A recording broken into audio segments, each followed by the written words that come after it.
Mis amigos aquí en Miami me han recomendado muchísimo a un señor que ha servido más de 20 años en el ejército de Estados Unidos. No cualquiera hace eso, ¿no? Y que es un brillante analista militar, ha sido un alto oficial de inteligencia, se llama Luis Manuel Roye, y lo aplaudimos con el cariño que él se merece. Oh, gracias. Gracias. Bienvenido, Luis Manuel, bienvenido. Gracias, Bailey, gracias. Y quiero saludar también, junto con tu presencia, a tu madre, a la señora Daisy Rodríguez. González, Daisy González. Dije mal, Daisy González. Si soy tonto, Daisy González, te mandamos un gran abrazo. Gracias, gracias. Mira que siempre te está tirando besos por la televisión. ¿Ah, sí? Sí, seguro. Bueno, tú has estado en Corea, en Japón. Sí. Has servido 2 veces en Afganistán, en la guerra, has visto fallecer a tus compañeros de armas, ¿no? Sí, desgraciadamente, sí. 20 años, 9 meses he estado en lo que es el hemisferio norte Sí. Del mundo. Te puedo poner el dedo y decirte, he estado ahí. Sí. Con lo cual tienes una mirada sobre el mundo, sobre el poder, que es particularmente privilegiada. Es la mirada del que ha viajado, del que ha estado ahí, del que lo ha visto con sus ojos, ¿no es cierto? Sí, cuando te hablo de los análisis militares, te estoy hablando desde un punto de vista de mi propia experiencia Sí. en el área. Sí. ¿Okay? O sea, por ejemplo, en Afganistán, yo estuve con los afganos durmiendo al lado de ellos, ¿okay? Comiendo lo mismo que comían ellos. Sin saber si ese era talibán enemigo o no. Sin saber, Claro. porque podíamos almorzar y entonces por la tarde te ponía una bomba. Exacto, tú no sabes. No sabes, tú nunca sabes lo que las personas piensan. Nunca. A ver, una primera pregunta como para ir conociéndonos. En las elecciones de hace 3 años, ¿votaste por Trump o por señora Clinton? Mi voto es secreto. Secreto. Okay. ¿Prefieres no decir? No, creo en la democracia. Sí, sí, cómo no, por supuesto. Y creo que la parte más importante de la democracia es el voto. Y el voto es secreto. Perfecto. ¿Crees que Trump ha hecho un buen trabajo? Absolutamente. Sí. Estoy muy contento con el trabajo que ha hecho el presidente Trump, especialmente en la política exterior de los Estados Unidos. Creo que ha logrado lo que otros presidentes no han podido lograr, especialmente con Corea del Norte, por ejemplo, donde en el año 2016 estábamos experimentando todos estos lanzamientos de cohetes nucleares, de pruebas nucleares por parte de Corea del Norte, y sin embargo el presidente Trump, a través de negociaciones que han sido bastante extremas, ha logrado por lo menos entrar en algún tipo de acuerdo con Kim Jong-un, lo cual era algo prácticamente imposible. Ahora bien, aparte de Corea del Norte, aquí en el hemisferio, ¿no? 2 temas que nos duelen mucho. Tú naciste en Cuba. Son Cuba y Venezuela, ¿no? Son 2 dictaduras muy difíciles de doblegar, ¿no? Es verdad que Trump ha endurecido la política contra Cuba y contra Venezuela, y que eso es un cambio de saludar, ¿no? Ha tomado sanciones, ¿verdad? Sanciones. Sin embargo, ¿podría ir un poco más allá? ¿Está suficientemente comprometido con la causa de la libertad? ¿Tú crees que el presidente de verdad quiere, antes de que concluya su primer mandato, liberar a Cuba y a Venezuela, o no están dentro de su más alta prioridad? Yo pienso que cuando él lo dice, él de verdad quiere liberar a Cuba y a Venezuela.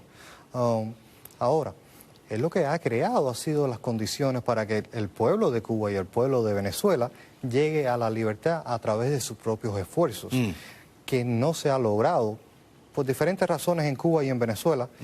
Que, obviamente no se han logrado producto de muchísimos errores que se han cometido dentro de Cuba y dentro de Venezuela. Si él te preguntara, Luis Manuel, ¿qué más puedo hacer para ayudar a que los cubanos y los venezolanos sean libres? ¿Qué consejo le darías? ¿Puede hacer algo que no ha hecho todavía? Bueno, me estás preguntando de Cuba y Venezuela, son 2 situaciones bastante diferentes. Hacia Cuba, le diría que endurecieran más el embargo contra régimen cubano. De acuerdo. ¿Okay? Porque Cuba es la cabeza de esta serpiente que causa tantos problemas en América Latina. De acuerdo. ¿Okay? Mientras más presión le pongas a Cuba, pues menos problemas tiene en el resto de América Latina. Ahora, con Venezuela creo que ha hecho lo suficiente para crear estas condiciones. El problema de Venezuela ya no es un problema de Donald Trump.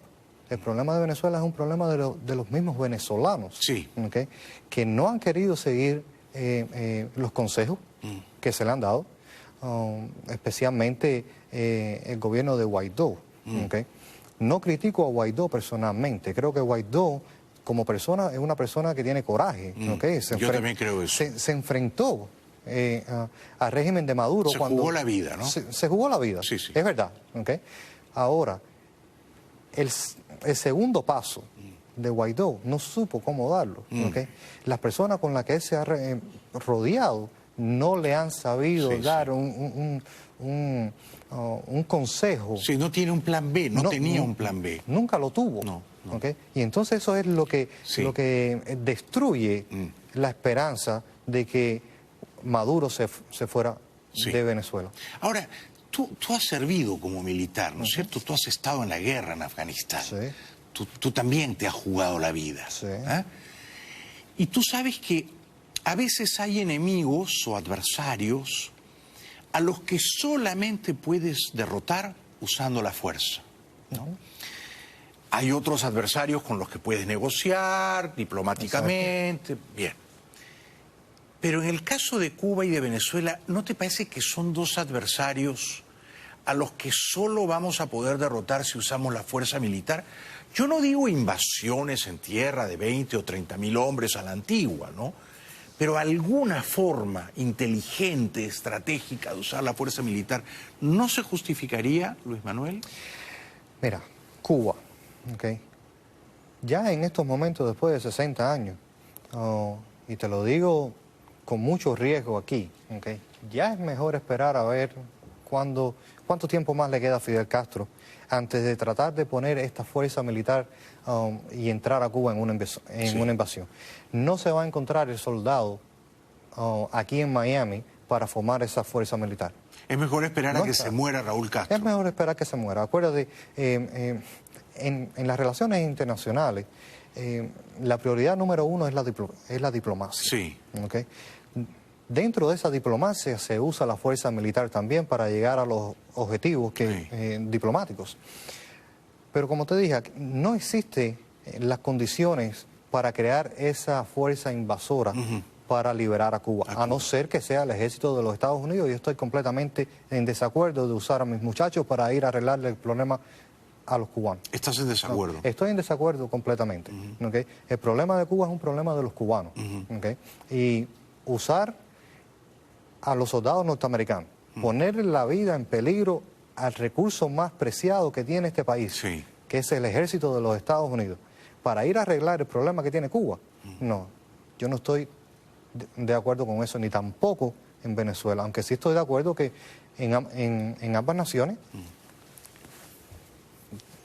se necesita la fuerza. Sí. ¿Okay? Se necesita la fuerza para salir de Castro y se necesita la fuerza para salir de Maduro. Pero si tu argumento es que no, y es un argumento perfectamente legítimo, ¿no?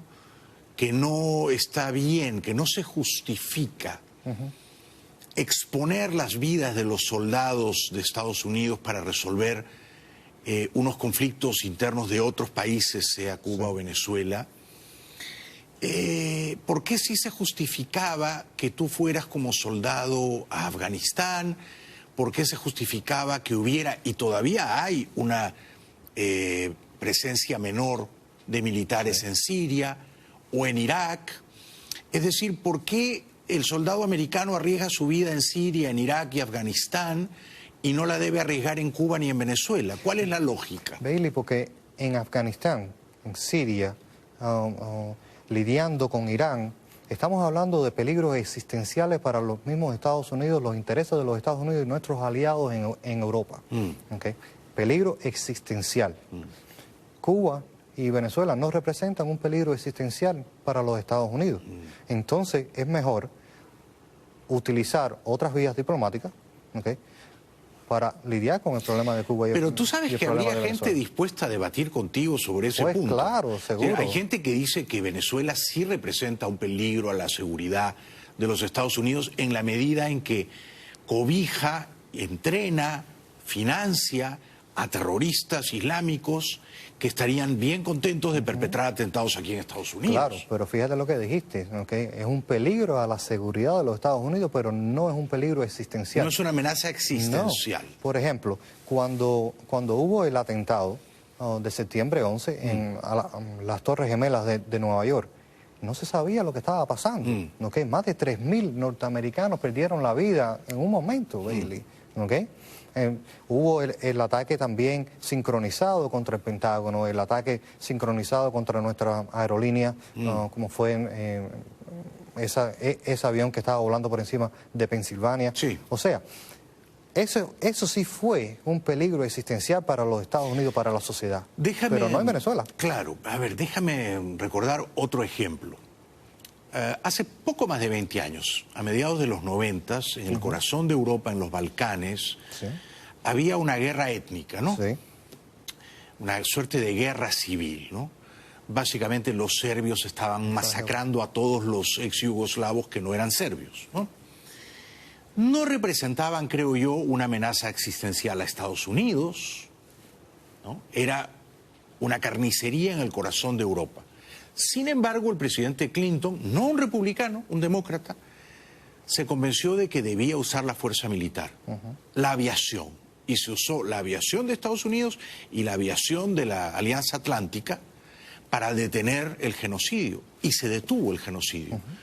No era una amenaza existencial a Estados Unidos, era un genocidio. Y hay gente que puede postular con argumentos la idea de que Venezuela es una dictadura genocida, que mata de hambre y por falta de atención médica a su propia gente.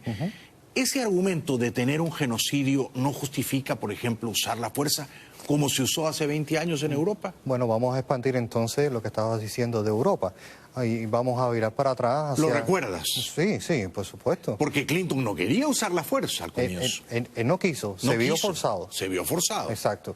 Pero ahora, si vamos a la Primera Guerra Mundial, ¿okay?